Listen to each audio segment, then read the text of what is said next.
એ રીતે પણ એમાં ક્રમિક ભરતીઓ થશે. બીજી વાત કે 9 અને 12માં જગ્યા વધારો માટે ઘણા બધા ઉમેદવારો જે છે પ્રયત્ન કરી રહ્યા છે. તેમને પણ કહેવાનું કે 9 અને 12માં જે વધારો છે એ વધારો શક્ય જ છે. તમે થોડોક પ્રયત્ન કરો તો એ વધારો થઈ જશે. બરાબર. આવેદનપત્રો જે છે તમારી જે મૌખિક અને લેખિત રજૂઆતો છે એ શિક્ષણ મંત્રી સુધી અને જે શિક્ષણના અધિકારીઓ છે જે VSKમાં બેસે છે, વિદ્યા સમીક્ષા કેન્દ્રો, ત્યાં સુધી પહોંચાડો. એટલે તમારો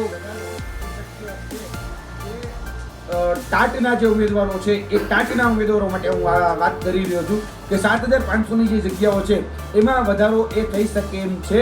તમે આગળ ચાલી બસ રજૂઆત કરો, થોડોક ધક્કો તમને મારો, તમે જો એમાં સક્રિય ભૂમિકા ભજવશો તો તમને એમાં જગ્યા વધારો જોવા મળશે.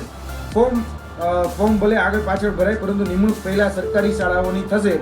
આ સ્પષ્ટતા એના દ્વારા કરવામાં આવી છે. એટલે ફોર્મ ગમે ત્યારે ભરાય, પણ જે નિમણૂક જે છે એ સરકારી શાળાઓની પહેલા કરવામાં આવશે. આવું આજે જે મુલાકાત થઈ એ મુલાકાતમાં શિક્ષણના જે મંત્રી જે છે એના દ્વારા કહેવામાં આવ્યું છે. એટલે દરેક વિદ્યાર્થી મિત્રોને કહેવાનું કે આપણે થોડીક હવે અવેરનેસ રાખી અને આમાં પ્રયત્ન કરવાની જરૂર છે.